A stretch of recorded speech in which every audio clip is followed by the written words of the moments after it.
ओम।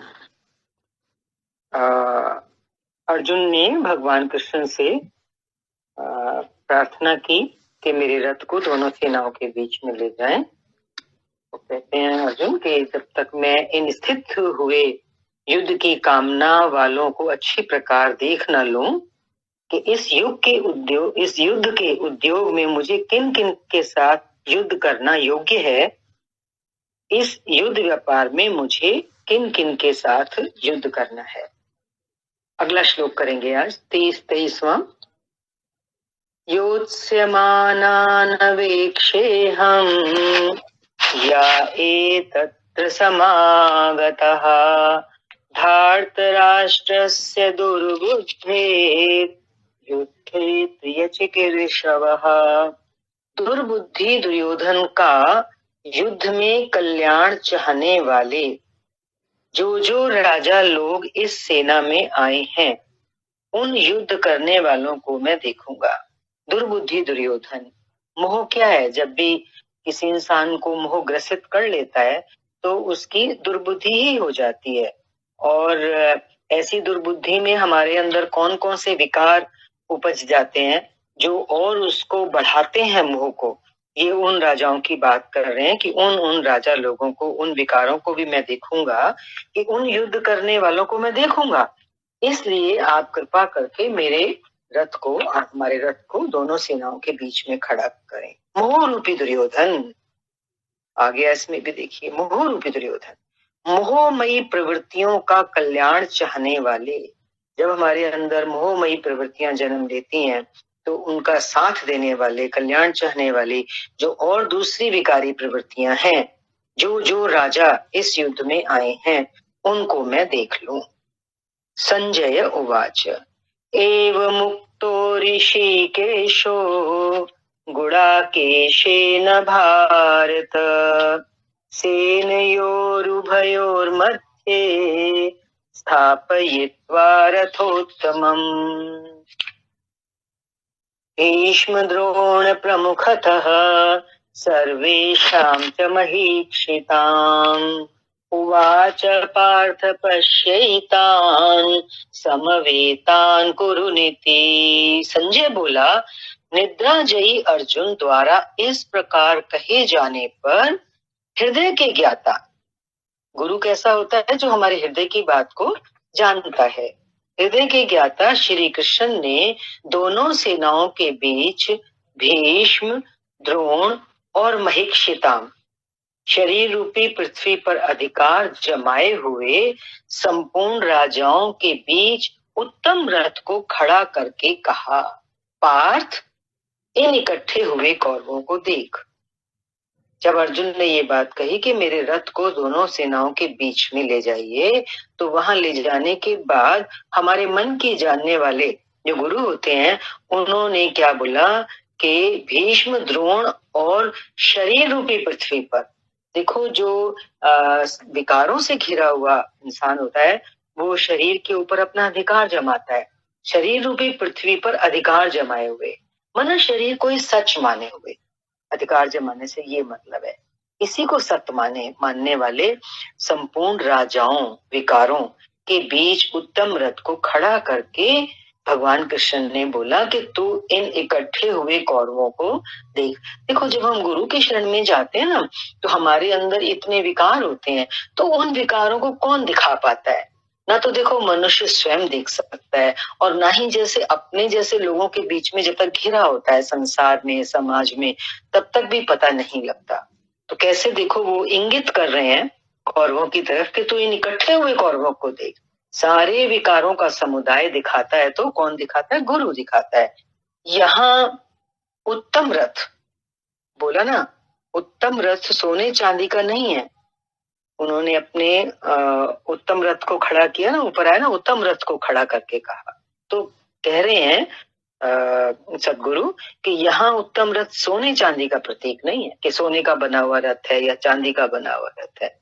बोला कि संसार में उत्तम की परिभाषा नश्वर के प्रति, जो नाशवंत चीजें होती हैं, उनके प्रति अनुकूलता या प्रतिकूलता से की जाती है। देखो दुनिया में हमें कोई भी चीज बढ़िया कब लगती है? जब वो हमारे अनुकूल होती है। उत्तम की परिभाषा उसी से होती है कि हमें अच्छी लग रही है, हमें फायदा दे रही है। लेकिन ये परिभाषा तो अपूर्ण है। ये तो एक इस मिथ्या संसार में परिभाषा चलती है कि मुझे क्या अच्छा लग रहा है और क्या अच्छा नहीं लग रहा है, उसी के हिसाब से हम आंकते हैं किसी चीज की कीमत। पर वो तो भाषा ठीक नहीं है, पूर्ण नहीं है।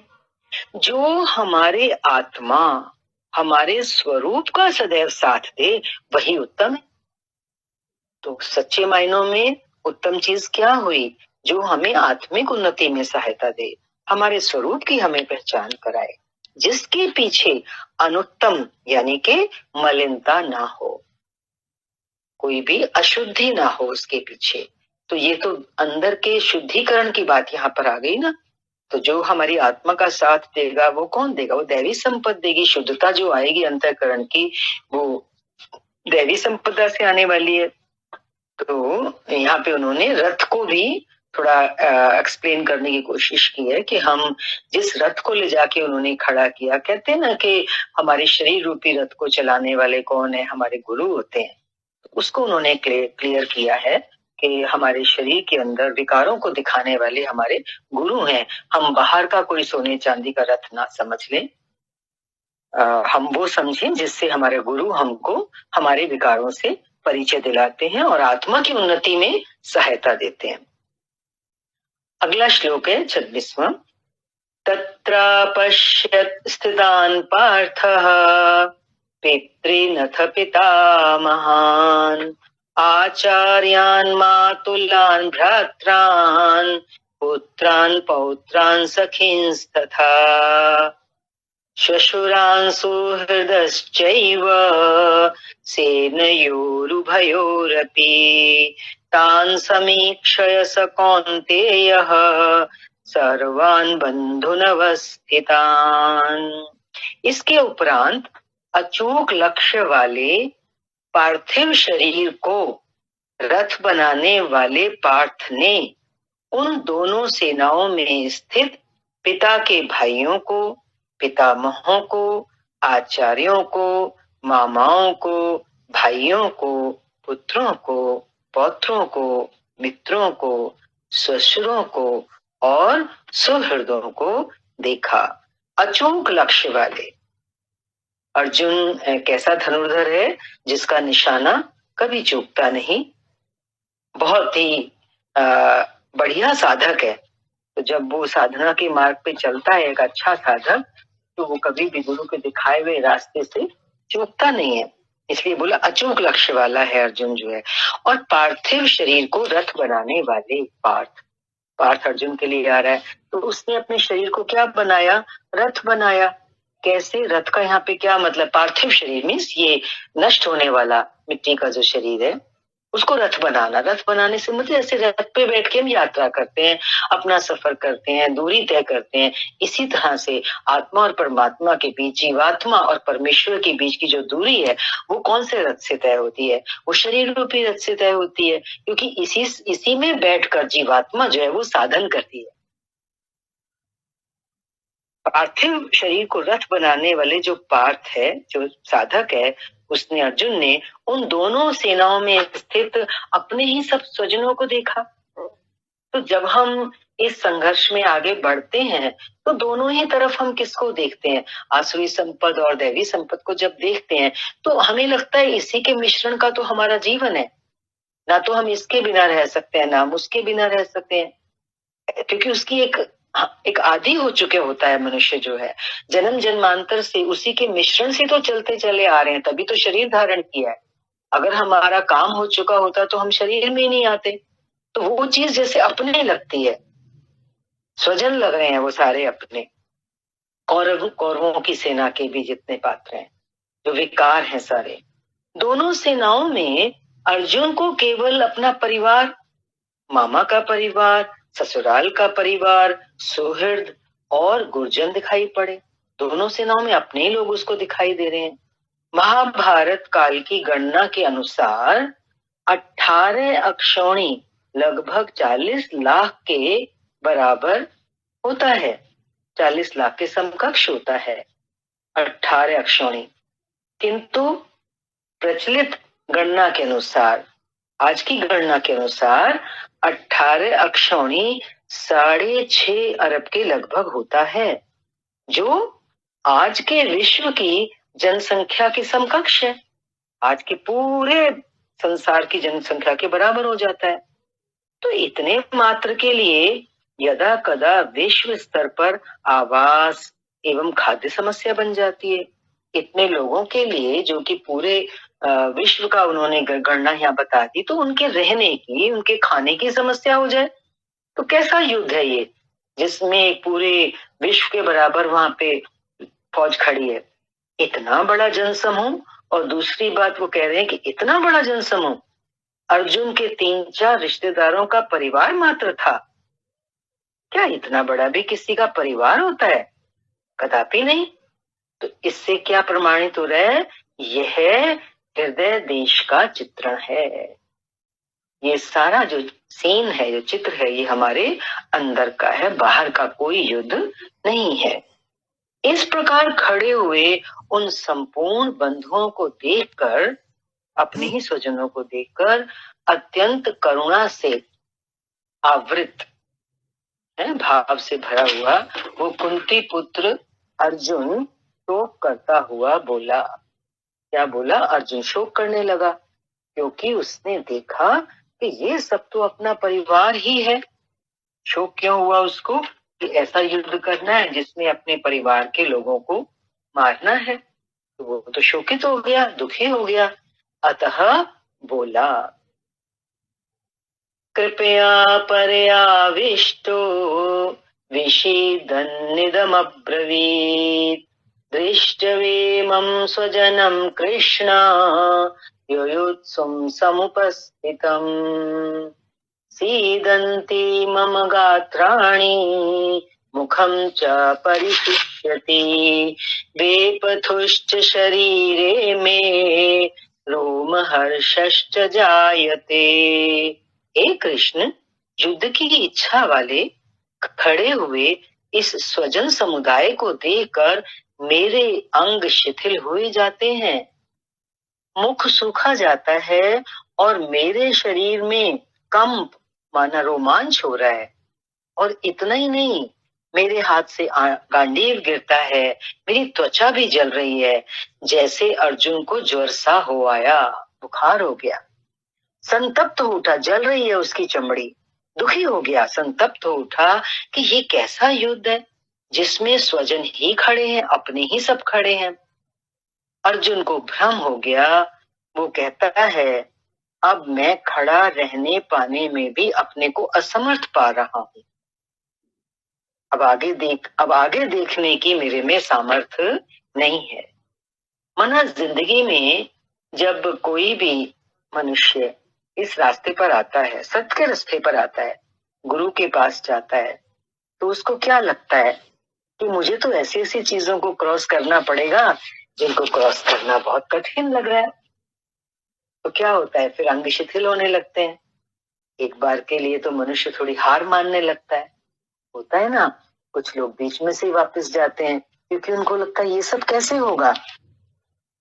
तो वो तो जैसे युद्ध के लिए आया ही है, प्रतीकात्मक रूप में यहाँ पे बाहर का युद्ध का जैसे विवरण साथ साथ बता रहे हैं, तो जैसे उसको वो बैठ जाता है छोड़ के सब कुछ, देखता है कि युद्ध में तो स्वजन ही खड़े हैं।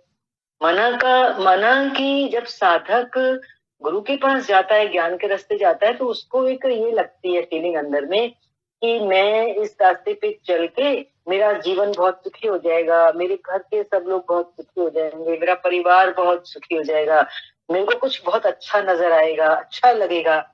पर जब देखता है कुछ उल्टा ही, जिसके बारे में उसने कभी सोचा नहीं होता, क्योंकि ये तो कैसा रास्ता है, सत का मार्ग, ये तो हमेशा ही बोला कि जैसे खंडे की धार पे चलने के बराबर, ठीक वैसे ही बोला ना, लहू लुहान होना पड़ता है। तो ये कहा तो ठीक ही है महापुरुष ने, लहू लुहान होना पड़ता है।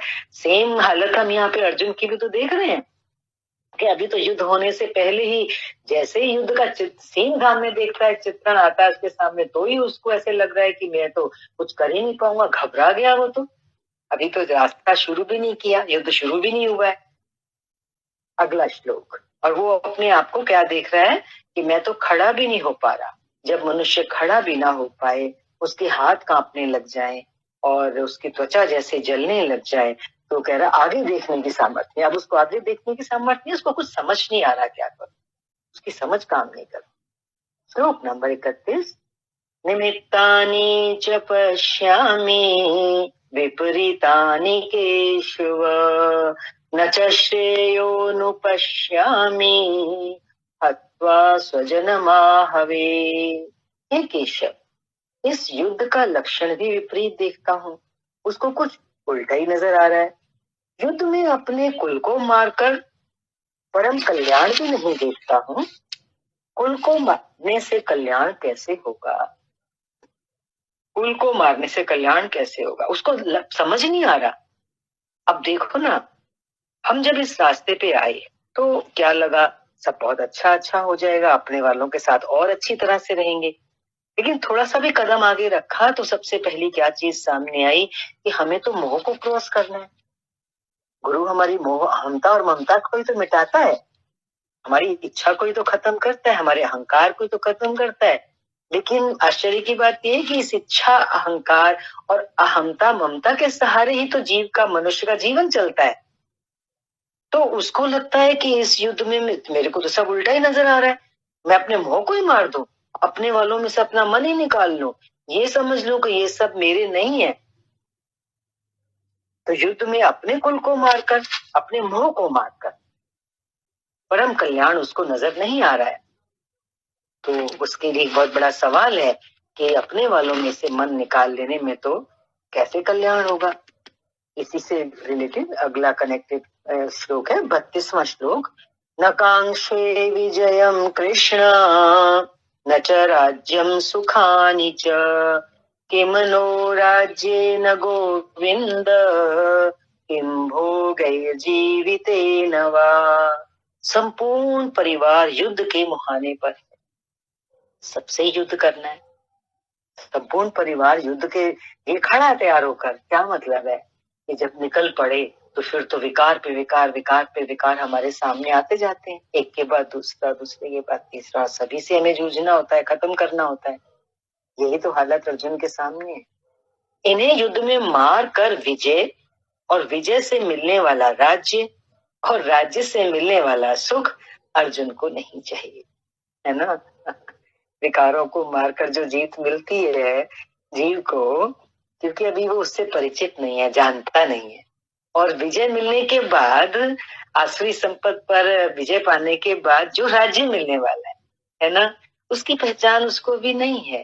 साधक को, जीव को नहीं पता होता कि अंततोगत्वा मुझे गुरु जिस रास्ते पर लेके जा रहे हैं उसका परिणाम क्या होने वाला है, उसको नहीं मालूम। और राज्य से मिलने वाला सुख, जो वास्तविक साम्राज्य, आत्म साम्राज्य मिलता है आध्यात्मिक युद्ध में आगे बढ़ने के बाद, तो वो तो उसको मालूम नहीं है। तो कह रहा वो वाला सुख अर्जुन को नहीं चाहिए। वो कहता ये सुख मेरे को नहीं चाहिए, क्योंकि मनुष्य जो होता है किस सुख से परिचित होता है, ये टके टके के नश्वर सुखों से, सुखों में जन्म जन्मांतर से हम चलते आ रहे हैं ना, तो हमें यही ठीक लगते हैं। ये हो, ये हो, ये हो गया, वो मिल गया, ये कर लिया और हम सुखी हो गए, यही मान्यताएं हमने बनाई होती हैं। और सच्चे सुख की पहचान और सच्चे सुख के मार्ग में अग्रसर तो जब गुरु करता है तो एक बार के लिए पैर लड़खड़ाने लगते हैं, क्योंकि एक तो वो करना भी इतना आसान नहीं होता, और करे भी तो उसको अंततोगत्वा परिणाम क्या मिलने वाला, सुखद परिणाम, सच्चा सुख परिणाम, वो उसको मालूम नहीं होता। तो वो कहता है मेरे को ये सब नहीं चाहिए। वो कहता है, अर्जुन कहता है कृष्ण मैं विजय नहीं चाहता, राज्य तथा सुख भी नहीं चाहता। विजय मिलने के, मेरी विजय हो गई और जो राज्य मुझे मिलेगा इसके बाद, मुझे वो भी नहीं चाहिए। राज्य का जो सुख होता है, मैं उस सुख को भी अब भोगना नहीं चाहता। थोड़ा गहरे में है इसका मीनिंग। यहाँ एक तरफ बाहर का युद्ध दिखा रहे हैं जिसमें अर्जुन खड़ा है और जिस युद्ध को जीतने के बाद उसको राज्य मिलेगा, राज्य का सुख होगा।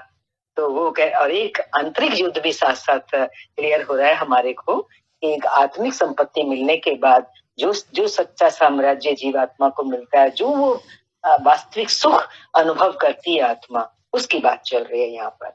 तो जब तक हम अज्ञान में बैठे होते हैं तो हम कहते हैं वो सुख, आत्मिक सुख हमें नहीं चाहिए। उससे क्या होगा, वो क्या होता है, ये सब बाहर का ही तो सब नजारा सभी को चाहिए होता है, मुझे भी वही चाहिए, मुझे तो वही ठीक लग रहा है।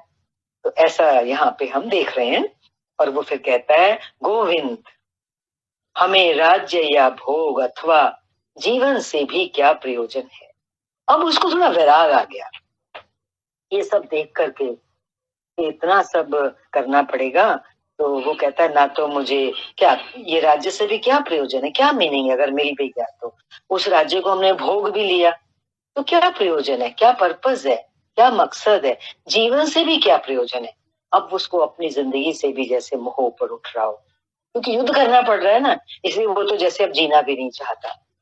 क्यों, इस पर कहता है, क्यों प्रयोजन नहीं है राज्य का, भोग का, जीवन, इस पर कहता है अर्जुन, येषामर्थे काङ्क्षितं नो राज्यं भोगः सुखानि च त इमेव स्थिता युद्धे प्राणस्त्यक्त्वा धनानि च। हमें जिनके लिए राज्य, भोग और सुखादिक इच्छित हैं, वे ही परिवार जीवन की आशा त्याग कर युद्ध के मैदान में खड़े हैं।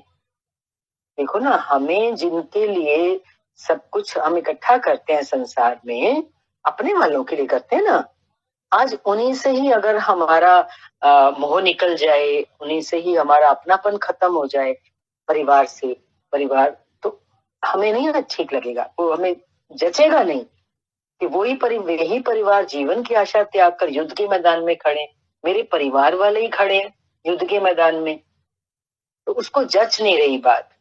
वो कह रहा है, हमें राज्य राज्य इच्छित था, राज्य की इच्छा थी, तो परिवार को लेकर चाहता है ना साधक कि मैं साधना के मार्ग में आगे बढ़ूं तो मेरा परिवार भी मेरे साथ साथ चलता रहे। भोग, सुख और धन की पिपासा थी, तो स्वजन और परिवार के साथ उन्हें भोगने की थी। यही चाहता है साधारण वे में मनुष्य जो है, कि भगवान के रास्ते चलूं तो मेरा घर परिवार ये सब धन भी मेरे पास बना रहे, पारिवारिक सुख और भोग भी बने रहे। किंतु जब सबके सब प्राणों की आशा त्याग कर खड़े हैं, सबके सब प्राणों की आशा त्याग कर खड़े हैं का मतलब है कि अगर मुझे सब में से मन निकालना है, मोह ही निकालना है, ममता को खत्म करना है, तो फिर उनके प्राण तो गए ना मेरे लिए तो वो ना के बराबर हो गए। तो इसलिए वो कहता है, जब वो मेरे वाले मेरे लिए ना के बराबर हो गए, जब मेरी अहमता ममता ही खत्म हुई, तो मुझे सुख और राज्य या भोग नहीं चाहिए, मैं क्या करूंगा फिर।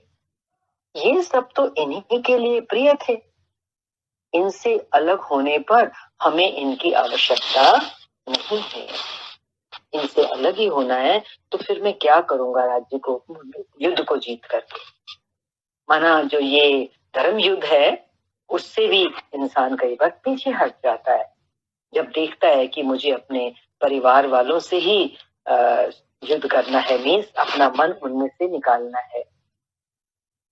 जब तक परिवार रहेगा तभी तक ये वासनाएं भी रहती हैं, है ना, परिवार है तो वासनाएं भी हैं, होता ही है, नेचुरल है। झोपड़ी में रहने वाला भी अपने परिवार, मित्र और स्वजन को मारकर विश्व का स्वराज्य स्वीकार नहीं करेगा, है ना। पहली पहली इंपॉर्टेंस इंसान किसको देता है, अपनी प्रकृति को, अपने परिवार को। पूरी दुनिया का भी राज्य उसको दे दो तो उसका अपना परिवार ना रहे तो कहेगा मैं क्या करूंगा पूरी दुनिया का राज्य लेकर के। ना ना भैया, मेरी तो झोपड़ी और सूखी रोटी इसकी है।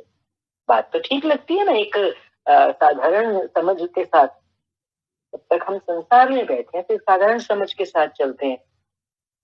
वही बात तो अर्जुन भी कह रहा है, अर्जुन भी यही कहता है कि हमें भोग प्रिय थे, विजय प्रिय थी, किंतु जिनके लिए थी, जब वे ही नहीं रहेंगे तो भोगों से क्या प्रयोजन, ऐसी साधना से क्या फायदा जहां मेरे सब अपने पीछे छूट जाए।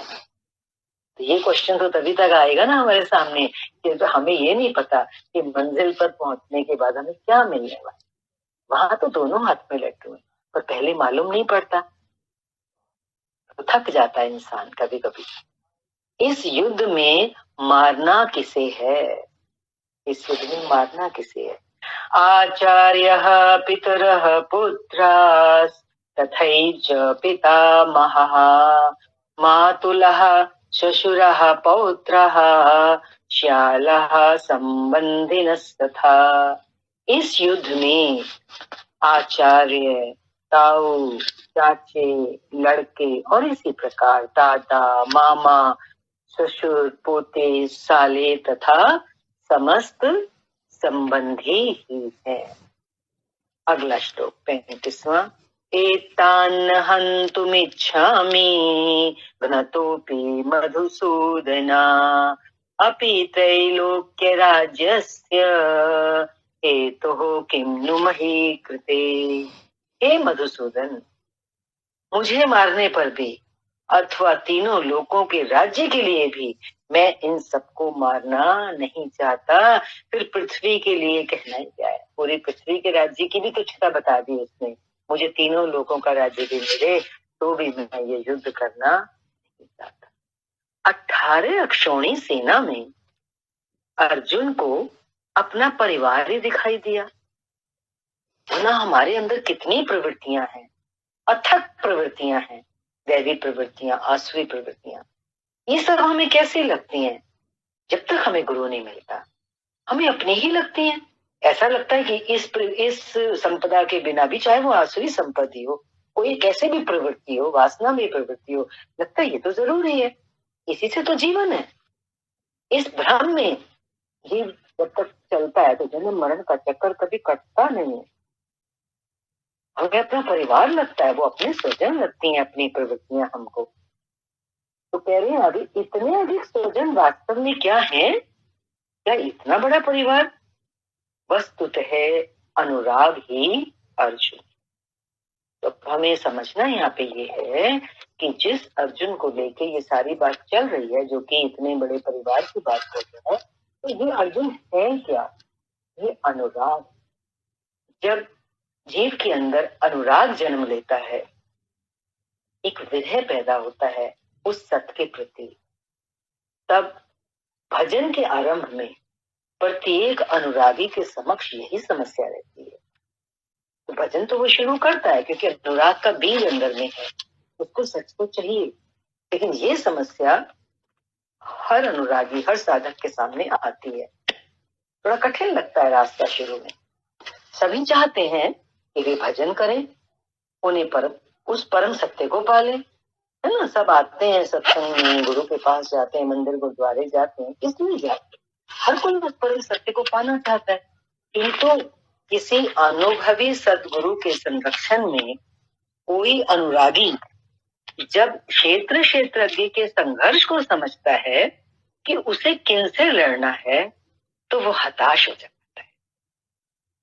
असली बात कब शुरू होती है? जब किसी, ऐसे तो सरल सरल तरीके से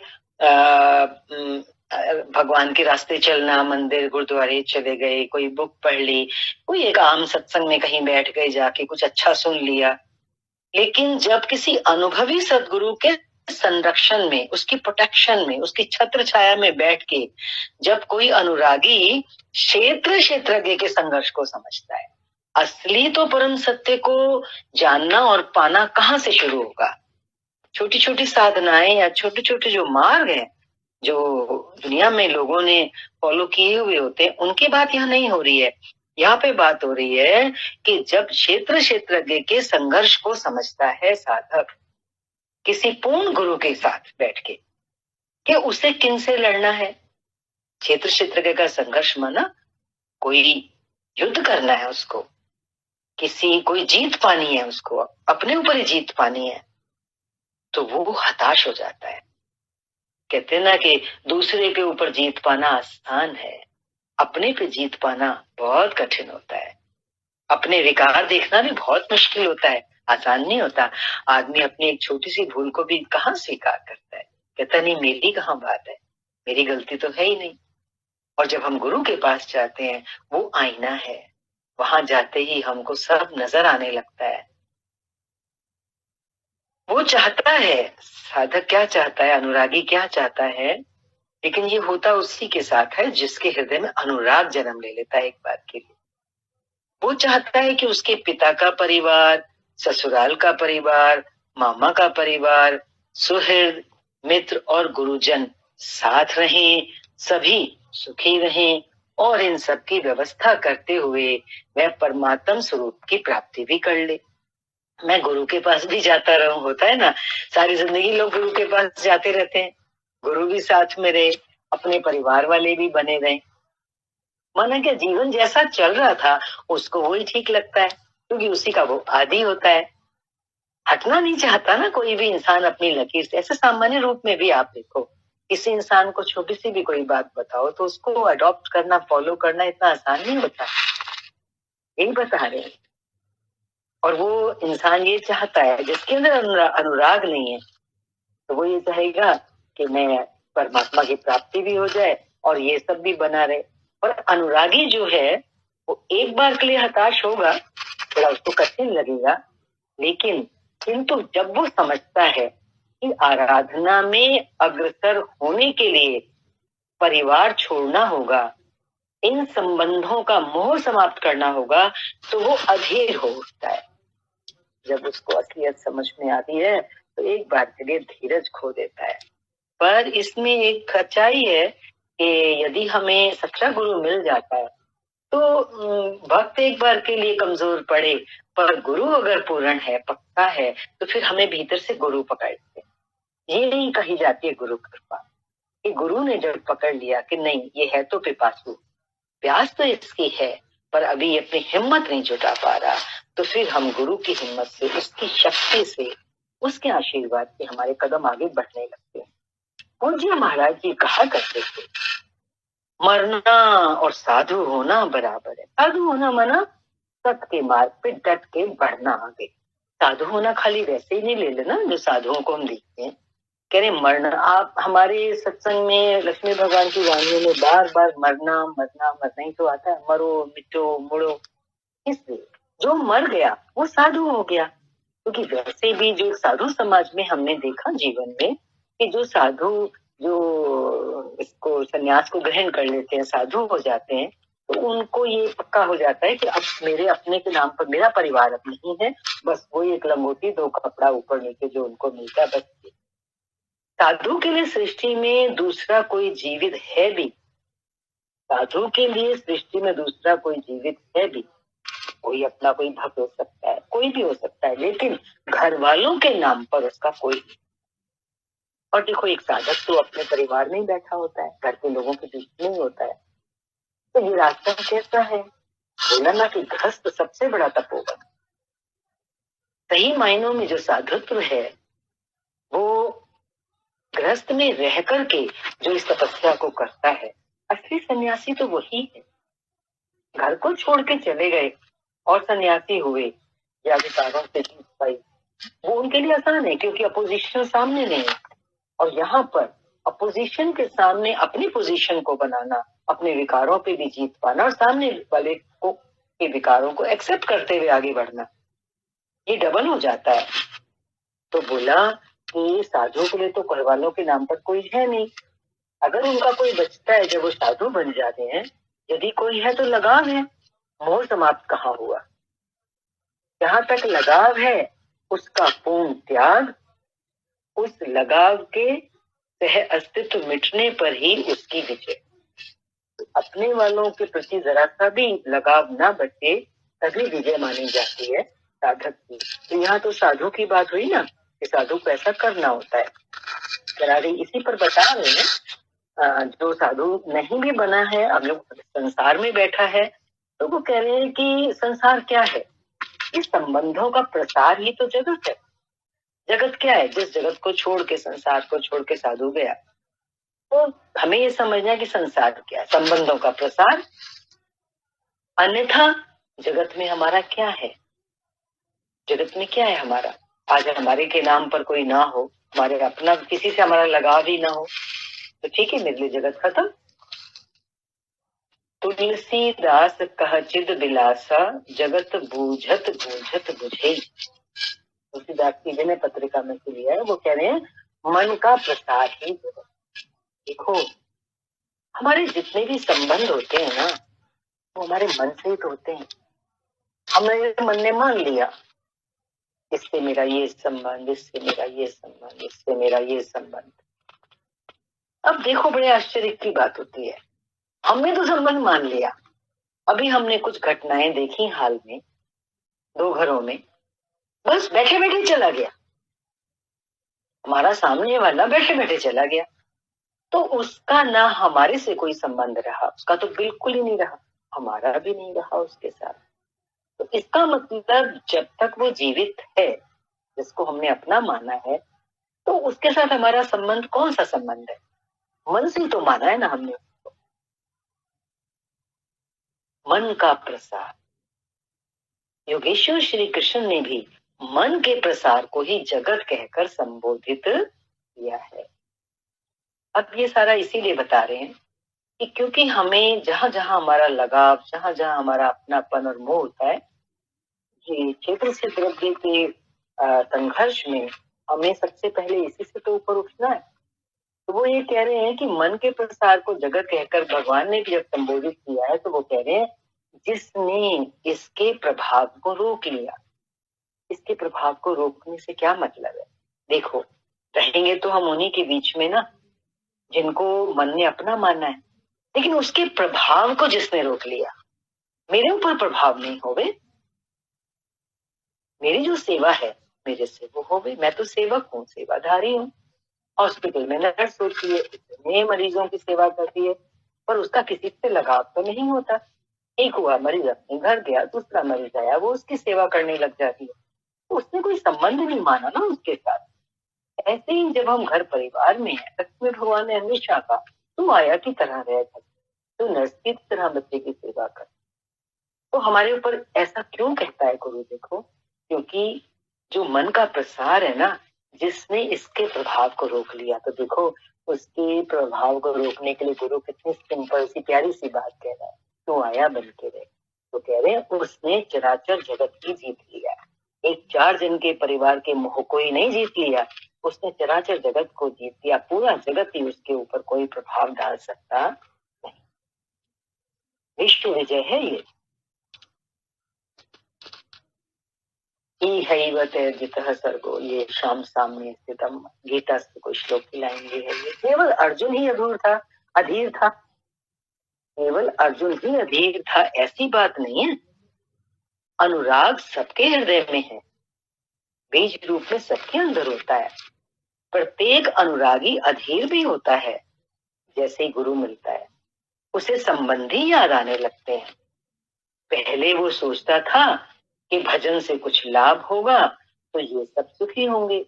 हर कोई इस रास्ते पे आता है इसी उम्मीद से ना, सत्संग जाऊंगा, गुरुद्वारे जाऊंगा, गुरु के पास जाऊंगा, मैं और सुखी हो जाऊंगा, मेरे वाले भी सुखी होंगे, इनके साथ रहकर उसे भोगेंगे, जो सुख मिलेगा उसे भोगेंगे। और जब देखता है ये साथ ही नहीं रहेंगे, मन निकला उनसे, गुरु गुरु ज्ञान देगा तो उनसे तो मन निकला, हमारे लिए तो जैसे वो है ही नहीं।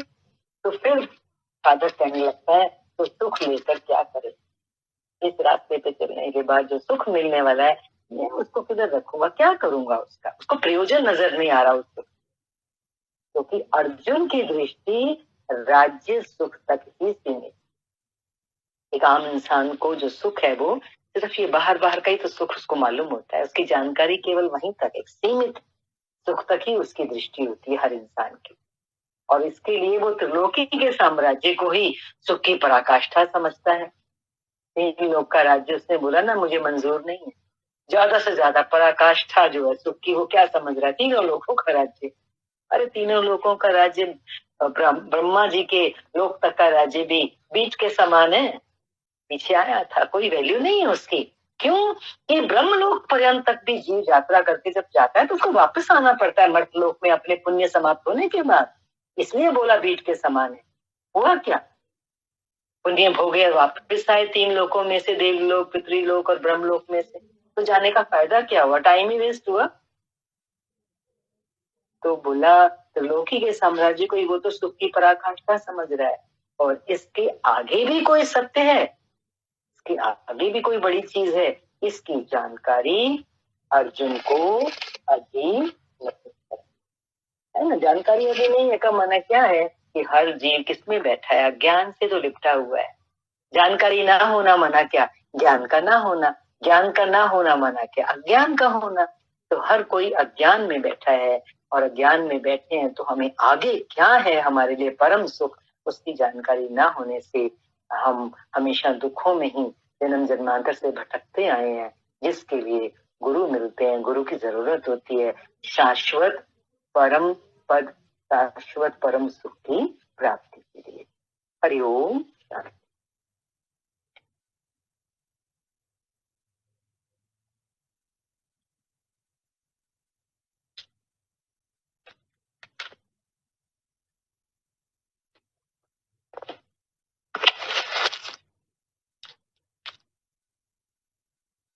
हो गया बेटे